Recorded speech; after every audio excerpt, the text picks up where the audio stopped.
Hello, my name is David Price, and I have a new book out called The Power of Us. Um, I put together a series of conversations, everything from CEOs to school children, from educators to entrepreneurs, which are really looking at the issues arising from the final chapter in the book, which is called How Shall We Live, particularly in a post COVID world. How do we put the world back together again? And I'm going to cover the business world as well as education. And we're going to start with education because it's the passion that's closest to my heart. And I also want to introduce you to two long standing friends of mine. If you detect a similarity of accents, it's because we were all born within a few miles of each other, albeit at slightly different times. So Chris Harte is a Geordie, but he's living in Melbourne. I work with Chris whenever I'm in Australia, and Martin tell you about his work with XP schools. Martin and I occasionally suffer in silence at the Stadium of Light when we watch Sunderland Football Club. So thanks for having us, Dave. It's lovely to be with you from lockdown Melbourne. We're back in stage 4 lockdown, so can't go more than 5 kilometers from the house. And yes, it's a little bit challenging at the moment, and we'll get into that later on. But I'm trying to remember what year it was, like 2005, I think. I started working at Cramlington Learning Village, where I first met Martin, and we worked together for about 5 or 6 years, really exploring that space around pedagogy and exploring that space around real learner agency. And I think the way that the three of us connected actually was through some musical features type work where I went to observe one of Martin's lessons, and it was probably one of the best lessons I've ever seen around students taking real ownership over their performance and their learning. And apart from that, he's really just a nice lad, to hang around with and stuff. And then I left him, I abandoned him, and I moved here in 2011 as a assistant head in a science and math school. Set up a virtual science school, which has fared me well. Figuring out the virtual pedagogy and technology has been really useful, obviously, in current situation. And now I just work on my own and work with lots of schools, supporting them around pedagogy and design, and occasionally work with David Price. As part of the Learning Futures program, we visited High Tech High in San Diego. And, to try and make a very long story short, I was just confounded by what was happening there in terms of the agency of the kids, the quality of the work that they were producing, the way that they were so articulate about not what just they were doing, but what other students were doing. And I could see that projects were part of the piece, but it took me a long, long time while we're there. I think we're there for 3 days. And on the second day, there were a series of events happened. And I kind of, I had that light bulb moment. I was like, this is a primary school for big kids. It's a primary school for big kids. And that relationship that kid who's giving their teacher a kind of cuddle and saying, thanks for grading my paper in 12th grade, they've got exactly the same relationship that they've got with their teacher as a 7-year-old kid has with their primary school teacher or their elementary school teacher, but just with 11 years of added maturity. And so having seen that, there were a number of things set into motion. We went to see it at Cramlington. Gwyn, the CEO of XP Trust, was a friend of the school, and he went to see it on our recommendation. And then he came back, and it was him and Andy from the XP Trust who basically had the cojones to be able to say, well, we can't do education the same way again. The two things that set us apart are that project-based learning, cross-curricular, where as much as possible we get the disciplines to talk to each other without ignoring the disciplinary structures which give rise to progression. And then secondly, and probably more importantly, I think, is this idea of crew. We have very, very small pastoral groups of 12 or 13 kids who are, you ask any kid, what is crew, and every one of them to a T will tell you family. So yeah, we have a very, very different curricular structure, but more importantly than that, we know our kids really, really well, and the kids know each other really well, and they have a common mission of making sure that my time at school is not about me, it's about me and 49 other people, and making sure we all get to the top of our individual mountains.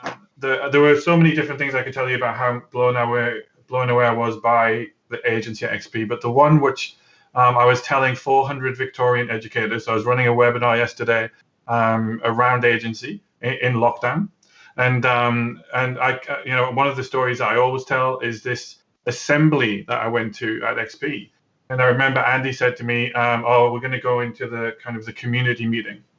And I was like, you mean the assembly? So we're going to go and have assembly. He's like, no, it's not really an assembly. And he's looking at me as if I'm a bit, a bit naive. And so I said, okay. And he said, oh, and by the way, there's been some problems on the buses. Some of the year sevens have been messing around. I think it was maybe late September, early October. Some of the year sevens have been messing around on the bus. And he said, don't worry, it'll get sorted out. So I was waiting for this assembly where the head teacher would go in and start shouting at the kids and tell them to stop messing around on the bus. And he took out the catch mic, so one of those microphones in a kind of foam box. And he was like, all right, does anyone have, I'll probably get and correct me, Martin, I'll probably get this wrong, but does anyone have an appreciation, a stand, or an apology to make? And I was like, what's he going on about? Anyway, so a young, I think she would have probably been a year 8 or year 9 girl, puts her hand up, and the microphone gets passed to her, and she says, I'd like to thank Miss, I can't remember the teacher's name now, but I'd like to thank Miss teacher, because last week she really helped me when I was working on my project. And I was like, oh, that's great, lovely. Right, let's get on with assembly now. Then another couple of hands went up, and it got passed around this microphone and went to a few other people, and there was loads and loads of, I'd like to make an appreciation to this person and that person. And so, oh, this is really good. When's assembly going to start? And then it kept going on, and this is going on for about 30 minutes or something. This microphone's being passed around. No teachers are interacting apart from smiling, I guess, when they're being called out for appreciations. And one girl makes a stand, and she said, I'd like to make a stand for respect, because I've seen some behavior from some of the year sevens on the bus, which isn't really what we're about at XP. And, we're out there representing the school whenever we're out in public. I was like, wow, that's amazing. And that blew me away. And then this keeps going on for another 5 minutes, and it gets to this little lad at the front, and who was year 7. He kind of hunched over the microphone. He's like, I'd like to make an apology because that was me on the bus. And I was like, I thought this has got to be a setup, but that self-regulating community, that crew, that feel, that genuine crew ship, just blew me away. And I just, so I think it's one of those stories that I tell when people ask me, and I've been lucky and I've traveled with you, Dave, and we've been to loads of great schools, amazing schools. And that, for me, XP sits up there right at the top. I think this is a really interesting aspect of this. And the conversation's already gone off in a direction that I hadn't anticipated. But while we're down this route, one of the people that I'll be talking to is Gary Ridge, who's the CEO of WD-40. It's one of the most well-known products in the world. But Gary talks about tribe. He builds a tribe. And they have their own vocabulary, they have their own language, they have their own protocols. It's not really very different from XP School or indeed Brewdog, And I think there's something particularly now about how we go forward. It just feels to me, I don't know what you guys think, but it almost feels like we've had 4 or 5 years of it's every person for themselves. And people now want to say, the incredible thing about lockdown around here was, even though we were all locked in our houses, we were more connected. People were checking up on their neighbours, And so what do you think going forward, once schools get back? How do you think, if at all, that this pastoral aspect of what schools should be about is going to change? I was going to, unless Martin wants to jump in, but I was just going to say, when you call it a pastoral aspect of school, I think actually, to be honest, I'm not sure that's the right terms, and that's probably one of the reasons. No, but I think it's one of the potential reasons that we see academics as separate to pastoral. So we see learning as being a very individual pursuit, and it's I've got to get my exam marked, and that's what. And in Australia, if you don't know the system in Australia. At the end of year 12, so at the end of the equivalent of year 13, so at the end of year 12 for us, kids get an ATAR score, which is they're put onto a percentile, and you might get which is basically the average of your grades in your exams, and you might get a 95, or you might get a 70, or you might get a 40. But essentially, that one number represents your entire academic outcomes from all of your time in school, and that's what kids use, those who choose to go to university. And that's the magic sorting hat that gets them into courses or not. And I think what you say, David, just really struck me there, is that and one of, I think, the downfalls and what XP doesn't do very strongly is we separate academics, growth in our knowledge set, mindset, skill sets, tool sets. We separate that from growth as humans, as a community, and it's almost as if they've got different outcomes. Like academics is all about me, and pastoral is lovely, and we'll be all friendly to each other, but really it's a secondary bit of school. And I think from my perspective, actually, I think XP, for example, does an amazing job of bringing that together, or kind of rubbing out that line. It doesn't really exist there. Yeah, we don't delineate between the two. We'll talk about crew in academic sessions. We'll talk about academic sessions and crew sessions. And the purpose of crew is that shared common mission that I talked about earlier. All of our kids know that their mission is to get themselves and 50 other people, 49 other people, to university, or at least to have the option to do that if they choose to. And I think you touched on it as well, David. A shared language is really, really important. I think sometimes people come in, it can be a bit jarring at first when you hear people say, I'd like to make an appreciation. Just syntactically, it sounds weird. Or I'd like to praise such and such because we have a shared language, it's a point of equity, really, in terms of the kids knowing that if I'm talking about integrity, then the kids know exactly what I'm talking about because we've discussed it and we've shared it and we've came up with shared criteria for what integrity is. If a kid's talking to me about integrity, I know exactly what they're talking about as well. And kids will challenge their teachers in a community meeting and say, I just want to ask about integrity, or and then the other part of it, I think, which is really, really important, is this idea of a shared challenge, which again, Chris, you were touching on there. Not just a common mission, but I spend a lot of my last 2 months was working with our new teachers and putting them in the perspective of the students. They effectively go through learning expedition in a bridge form, which we call a slice. But one of the outcomes of that is an understanding of what it means to be crew and the power of a shared experience. And so this idea of, tribes or people who have a common goal and a common language, I don't think you can underestimate the power of that when you have people all pulling in the same direction. And as you mentioned, David, COVID was not by design, but that was a shared challenge which was faced remarkably, in my area, just like you said, David, there were people dropping notes through the elderly lady's letterbox at the end of the road to make sure that it was okay.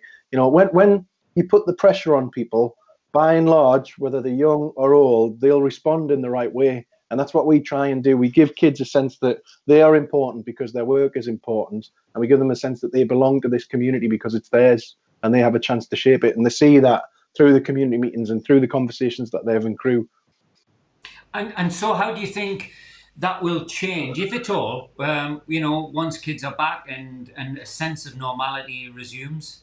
For me, one of the things that, knowing colleagues in other schools, and this isn't any criticism of them or their schools, it's just the system that they're in, is, I was in contact with kids that I'm a crew mentor for in post 16 at least once a week, and more regularly than that in some cases. And I knew what they were facing in terms of their family relatives being ill, thankfully not with COVID, but just some of them had elderly relatives.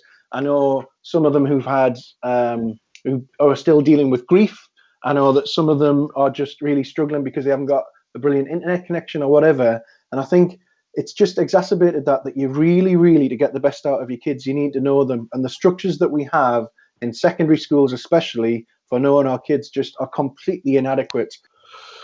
In my last year of teaching, I think I taught 310 year 7 kids over 2 weeks. And by Christmas, you're lucky if you know the names. And I remember, and again, this is not any stinging criticism of Cramlington, it's just the size of the school. I remember a girl coming to me in year 8, and I'd been teaching her for a year and a half. And she said, sir, I won my motocross event at the weekend. And I was like, brilliant. And I had to pretend that I knew she even rode a bike. And she was like national champion for motocross. And in 18 months, I'd never found that out. That cannot be right. And the schools that I'm talking about, colleagues that I know who didn't have that much to do during lockdown other than set work, it's because they don't know the kids as well. And I think what you've done at XP is you're nearly a colours to the mast. The school's motto is above all compassion. Absolutely. And that says everything. Which takes us to Chris. Melbourne's been in a... 2 seconds, David. I'm just going to let me dog in because you'll cry until I... Hear some noise, yeah. Yeah. While he's doing that, Chris, maybe you could tell us what the current state of play is in Melbourne, because the kids have been in and out, and what's it doing to the mindset of these kids? We shut down under much lesser numbers than what's happening in the UK. And we put kids out of school, and made some big, forcibly evicted them from the school grounds, and made some big calls on that. And the first time it was a little bit of a panic, and what we're going to do. And there were kind of three models that came up. There was, you've got some schools where we're just all doing everything online. You've got some schools where we're totally asynchronous, not through choice. And then you had other schools who were doing interesting stuff, and they were saying that what a great opportunity this is to say, let's do stuff differently. Let's actually put the learning back into the hands of the students. Let's really look at their the skills and the mindsets, the skill sets, the tool sets they need to be able to guide their own learning, and to take responsibility and have agency, which I think when we talk about agency here, I always make the point that it's voice and choice, but it's also taking responsibility for your own learning. And so we really kind of, so there's a real mix of things happening. And then they went back into school, and everyone kind of breathed a sigh of relief. And then within 2 weeks, we were back out into the community. So everyone was like, yes, massive, and then suddenly thrown back into this. So, and we've been in there for 3 weeks now in that state, and we've got another 3 weeks in stage 4 in Melbourne. Regional Victoria is in stage 3. But there's a couple of interesting things I wanted to pick up on what Martin just said is, one of the things that everyone's panicking about is our end of school year is in December, because we run from end of January through to December. And it's like, so what are we going to do with these year 12 kids? How are we going to manage this? And instead of kind of cancelling exams or, all of these, and having said that, having looked at what's happening in the UK, I'm not sure what's the right thing to do, but they're going to treat each individual student as giving them special consideration, which is normally something like if you've broken your leg or you've had a death in the family, you get special consideration. Every student in Victoria is going to get special consideration. So they are going to have the exams in theory. Like, as humans, we love to measure stuff. So, if you've got the kids and you put them up against the door frame and you like measure how tall they are, and you like to know how much weight you've lost, you like to know how many steps you've taken, or how much weight you put on, in my case at the minute. So we measure everything. And I think one of the things that we do is we really value what we measure, but I don't think we always, really measure what we should be valuing. And I think what XP looks at is actually measures things which are of real value, like those habits of work and learning. And I'm here measuring how you did on a standardized assessment for 3 hours as a kind of summary of your entire holistic time in school. And I think one of the things that's really shown me is that people are starting to measure the things which are truly valuable, like a kid's ability to manage their own learning, a kid's ability to not be stuck there with the hand raised in a like salute to learned helplessness, but to be able to get themselves going, to be able to ask the right questions. And working with Victorian department teachers at the moment, there's so many great stories of kids who are going, all right, this is a bit shit. Sorry, we'll have to bleep that one out. This is a bit shit, but what am I going to do about it? Because I'm now back into it. And it was almost the first time wasn't enough, right? The first time we didn't have enough of a kick in the backside to do real change. But suddenly we're back into this. And I'm never sure. I think we'll never be back into a normal in the same way as before. I think we'll have a new abnormal.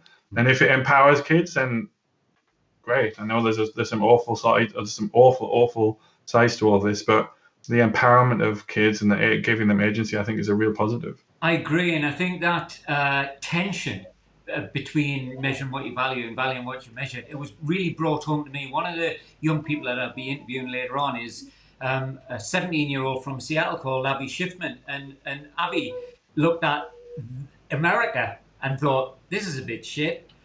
Because there wasn't a COVID tracking device in the most technologically developed country in the world. So he wrote one himself. He did one in 3 days. It's the one that Anthony Fauci goes to as the authoritative source for up-to-the-minute information. And yet, when he was interviewed, Avi said, I've been a failure at school. I'm a terrible student. And you think, what's wrong with this picture? That a student like that can do something really remarkable for his country, becomes Webby Person of the Year, which is, the Oscars for web design, and yet he considers himself a failure. And I just wonder, going forward, we've seen this massive brouhaha over the exams in the UK. You haven't quite had it in Australia, but I know that people are talking about this maybe is an opportunity for standardized testing to be rethought. How optimistic do both of you feel that we could be looking at a different way of assessing what a student's done? I think, well, there's as always in UK education debate at the minute, there's two kind of polar opposite ends of the spectrum of what this seems to be teaching some people, and for me, it often just seems to be confirming already held biases. So there are some people saying, this all just goes to prove that our exams are a nonsense and we need to get rid of them all, and and then you've got other people on the other hand saying, hang on, this is what's happened when exams have gone. All of this chaos is because we don't have exams. I'm not that optimistic that we're going to get rid of exams as the be all and end all. These predicted grades have led to a lot of conversation around what is actually a result and why are predicted grades generally inaccurate. And the answer is because of the exam effect. Teachers being berated in some areas about their accuracy of their marking. Teachers' marking of coursework is accurate. Now, you can talk about pulling kids through coursework and giving them more help, but actually teachers' marking of work is on the whole very, very accurate because it's what we do day in, day out. Predicting how well a kid's going to do in an exam, that's much, much harder because some kids will have crammed and just happen to revise that bit that's come up on the test. Some kids don't perform well under pressure. And so I do think, I'm determined that in time, a portfolio of work, a viva voce, whatever it is, in addition to exams, is the right way to go. I wouldn't scrap exams altogether because I think as a point of equity, they are useful in that all kids sit the same thing. But to have that as the sole metric for a kid's performance from the age of 5 to 16 in maths, I think it's just entirely unrealistic that that's going to give you an accurate picture of what that kid can do. And actually, if you're going into a career where you need that, of let's say kids in ace at maths and are going to go into coding, for many of these careers, that 7 or 8 or 9 that the kid gets on their GCSEs, it's meaningless because it doesn't tell you what that kid can do. It tells you how well they've performed on some tests, which is important. But what really tells you what they can do is the portfolio of work that they've got. In the end, we've ended up with a situation where there's even more grade inflation because of the decisions that we've had to take with this U-turn. But Martin, can I just come in on that? Because that's been the really fascinating part of this. And it goes back to what's a fundamental part of my book, which is the loss of trust that we've seen in society in general, but in teachers. I heard a radio phone-in because, and Chris, you wouldn't believe, every radio program for the last 4 days has just been full of teachers and students ringing up with tales of, real distress. One teacher I heard said, I believe that our assessment of the kids' performance is more accurate than a predicted grade, or indeed the exam would have been. She said, let me give you an example. She talked about this student. He took the mock, and he came out of the exam, and she said, how did it go? And he said, I'm furious. She said, why? And he said, I have really studied Macbeth. I know everything about that play. Said, I got asked one stupid little question about Macbeth. Said, I could have written 4,000 words about Macbeth, about what I know about that play. And he was furious because his true knowledge wasn't actually being assessed. And what she was saying is, I know what that student knows, and therefore I'm a better judge. But the whole thing, Dave, I reckon around, whether and I totally get what you're saying, Martin, about the importance of doing exams and being able to perform in that way. I'm all right with that. Like that's fine. But I think there are a couple of things in the way we design any proxy for learning. So unless you're going to MRI scan kids while they're learning, you can't see it, right? You've got to design some way for them to show this through a proxy. And I think any proxy which is designed to show what kids don't know is a waste of time, which is indeed that Macbeth exam, right? So that is literally designed to say, unless you know this stuff, then you are failing, right? So why don't we, if we took that as a design principle to say, well, what does it look like when we design proxies for learning, which allow kids to show what they know rather than what they don't know? Like there's a really big, I don't know what it is actually, a movement, I guess, in Australia at the minute called Learning Creates Australia. And it's being put together by a group of people, and a lot of them who you know, David, so Tony and Jan Owen from the Foundation for Young Australians have come together to say, let's do some social labs. And the first project they're looking at is the learner's journey, 15 to 19. So what they want to do is say, are the measures of success that we have right now, A, are they valid? B, are they reflecting what kids are actually capable of doing? And so we're doing a bunch of social labs and design labs and really talking to employers and talking to universities and talking to kids, most importantly, also talking to communities who are less well served by education, including Indigenous communities in Australia. And we're looking at this learner's journey to say, is this right? Like, just because we've always done things this way, just because we've always measured this way, is it still right? And one of the things I'm excited about, and I've actually started doing for my own, whenever I run a professional learning course here, or do like some workshops and things, is to micro-credential. I think that if we're able to look at designing proxies for learning which are representative of what we can do, and they become parts of the narrative over time, showing what we can do, and a very public narrative, I think we've got the technology to be able to do it. I think we've actually got we've definitely got the smarts to be able to do it. We just need to give the permission to schools to do it. And we need to give the permission to kids to say, we want to know the whole story. We want to know the whole narrative about you. And I actually think in some ways, and I keep saying positive things about the pandemic, but I think it does give us an opportunity to actually say, well, let's just stop, let's press reset and look at this. Yeah, I think you're absolutely right, Chris. It is a kind of inflection point, and what I think has been lost in the debate, because obviously it's been about kids and they're what's perceived as their future. But actually, the existing system wasn't working well for most people. The concern now is everybody's won a prize.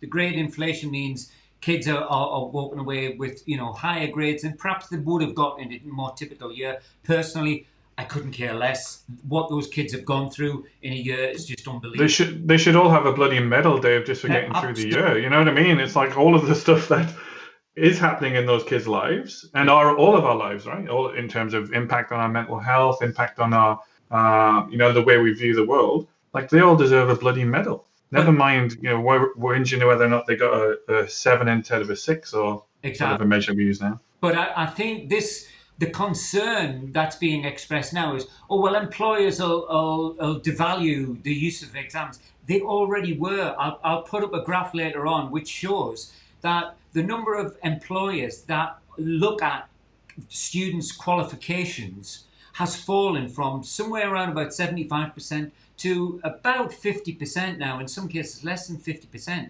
Because they recognise that for all the things that you've just been saying, it doesn't tell you about the student's character. It doesn't tell you about their ability to collaborate. It's just not fit for purpose. So it feels to me like there's an opportunity now because of this experience for us to radically rethink. I think we're almost afraid to talk about what's coming down the pipe, but the climate emergency hasn't gone away. And I would love to get your perspective on this, Chris, in terms of Australia, because it does seem like it got suddenly, that devastating bushfires that you'd had was like forgotten about when the virus happened.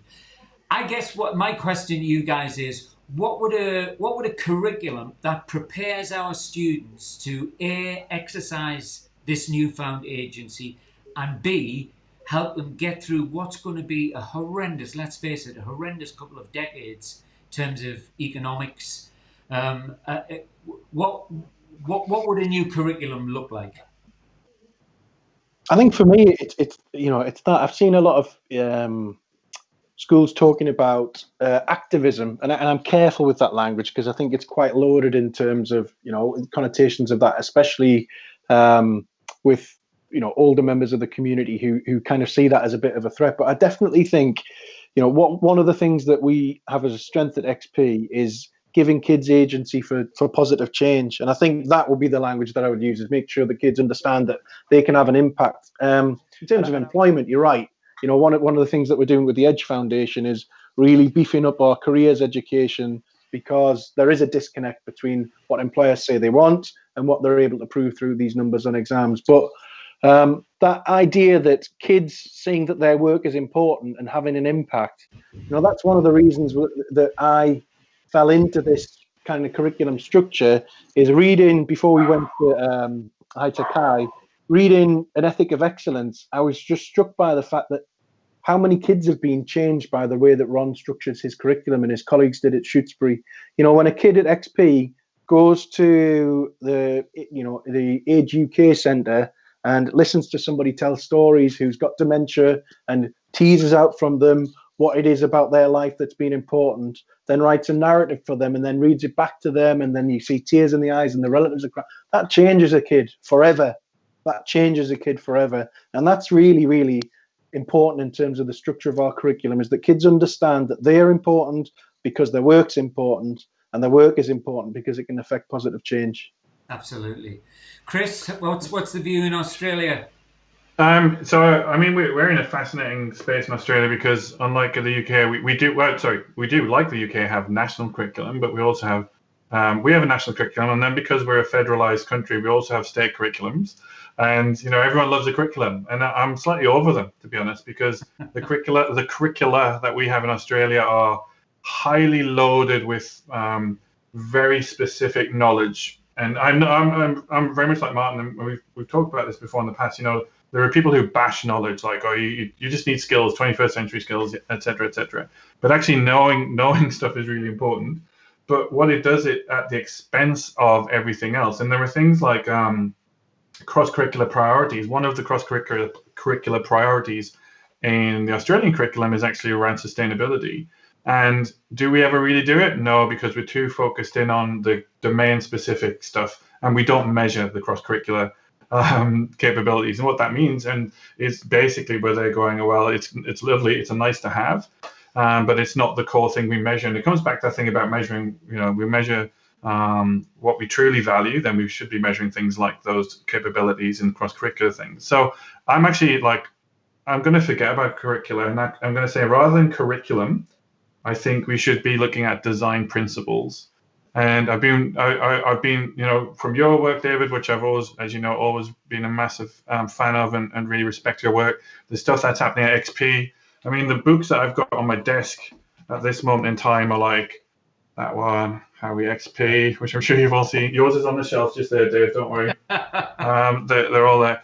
But what I've been doing as part of my work is working with schools to say, what are your design principles? Don't worry about what subjects you study. Don't worry about structures. What are the fundamental first principles of what you do? And I wrote a paper recently, which at some point I will share with you. I'll send it through. But it has a couple of things around. If I was setting up a school now, I'd be looking at the primary concern as one of my design principles is supporting all humans to thrive equitably in a nurturing environment so they can act as custodians and protectors of the planet, number one. Learning is designed to add value to a child's life and support their purpose now and in the future, number two. Through our learning and actions, we add value to local and global community. This one, I actually really like this one, and I know you have a good understanding of Indigenous culture here, Dave, as well, but we build upon past knowledge to help us live in the present and co-design the future, because the Anglo-Australian culture kind of often wipes out 60,000 years of Indigenous culture, Indigenous science, Indigenous medicine. And we measure what we value, and the relationship between school and the wider world is porous, and we're part of this ecosystem. And there's a few more in there, but all of those, for me, I think we actually need to go back to first principles and not worry about curriculum so much. And if I was to go through the design principles that I've got here, and I would look at XP School, I'm like tick, tick, tick, tick, tick. I look at Lumineer Academy in here in Melbourne, tick, tick, tick, tick, tick. And for me, that's more of that measure. Because I feel it's less about what you learn, but it's about how you learn, who you're learning with, which is more important. So for me, I'm kind of over curriculum, to be honest. Yeah. And I'm much more interested in looking at design principles, which are more fundamental and universal. I think. Sorry, Martin. I'll just say this, that I've been doing workshops with parents all around the world, and we do that exercise of design principles. And many of them, I wouldn't pretend that they will be as thorough and as far-reaching as yours, but they come up with very similar things. This myth that what you want for your child's educational experience is simply to get the best possible grades. Very, very few parents have that belief. So they've been excluded from this conversation about what's the purpose of school, it seems to me. Martin? Yeah, I mean, I slightly disagree in that I think the nature of the way that we put our curriculum together, I think highlights the importance of curriculum for me. But at the same time, I think that first step is really, really important. And a lot of these, these dichotomies that people create between traditional and progressive, or, any of these dichotomies, fundamentally, it comes back to me time and time again of what you think education is for. But, if you were to say to me, do I want my son to go to a school where maybe he's going to get a 8 on his GCSE because he's a bright lad, but he's going to go and learn a load of stuff and do a load of exams, and he'll go on trips from time to time, and he might go and get to visit this? Or do you want him to go to XP school where at the age of 13 he's going to be asked to stand up to a panel and prove himself ready for GCSE, and he's going to, by the time he gets to a university interview, just be able to go, I've got this? Or he's going to be going into Age UK, or he's going to be, by the age of 11, he's going to be a published author. I'll take that, please, if it means he's going to get a 7 for his GCSE, because I value those things. And I can't speak for all parents, I can't speak for all schools, but ultimately what this boils down to, and you're right, Chris, it's design principles, but they have to stem from what you value and what you think is important and what is education for. And I'm thankful that, the government have allowed us to open these schools, the last 2 schools, and given us those academic freedoms. But at the same time, the national narrative still seems to be stuck on what rigor is, and it's kids doing exams and getting really good grades. I think there's an interesting bit there. Sorry, Dave. There's a really interesting challenge in there. And I listened to Tony Jackson, who from the Asia Foundation in the States, and he made this really interesting point. And I think thinking about this activism around, especially around Black Lives Matter, thinking about the climate emergency, and the worst impacts of the climate emergency are not spread equally, right? The worst impacts of the climate emergency are on those who are most vulnerable. And I think he said something which kind of I knew, and it was there in the back of my head. And I'm just very aware that we're 3 white males on this call here. But I was really aware in the back of my head when he said this was, the reason that we don't get the social change, the reason that we get the activism being squashed is because we don't the people who have the most money and the most power don't really want to change the system, because they're generally successful outputs of that system, and it also is a really useful system to just keep everyone in the right place. And so I think when I talk about education, all of those kind of design principles and as you say, the values and purpose thing are the most important bit to me. But often I think when we look at some of our governments, what's most important to them is to really keep things as they are, to keep the status quo, because it's much easier to keep people down than to actually help them to rise up, because you don't want people, with high levels of activism if you're in government. So trying to imagine, are we going to get governments to make these moves? I don't think so. And I think the idea that places like XP, and I'm so delighted being from the northeast of England, that XP is hopefully going to open up XP Gateshead, as you said, Martin, at the start. Is I think doing what we can in the pockets that we can, and trying to get that to resonate and to amplify and to grow is really the only way. But I actually don't think there will ever be a full change to a model where we're focusing on things other than academics and exams. I actually don't think socially and from a government's perspective it's actually what they want. That's absolutely true, Chris. But I think the experience of COVID and what I'm seeing in the book is it doesn't matter so much now, because communities are outperforming bureaucracies. We are seeing through Black Lives Matter, that white people are really starting to look at themselves. And I do in the book, and I talk about some of the mistakes that I've made around diversity. And all of that it kind of bypasses government. And for me, that's the really fascinating point that we're at now globally around the world. I think our students are active, but not necessarily political. And don't necessarily see that the existing democratic structures work for them, but that's okay, because they're finding their own. Listen, guys, it's been a fantastic chat, but I'm aware that time's marching on. Thanks so much. It's been really great to hear from you. I'm glad you're both well, and I'm glad to see that the Northeast is not just about football and whippets. Oh, that's obviously a very important part. We are important. Yeah, absolutely. All right, listen, take care of yourselves, and I'll be in touch soon. Thanks, Dave. Thanks, David. Thanks, Martin.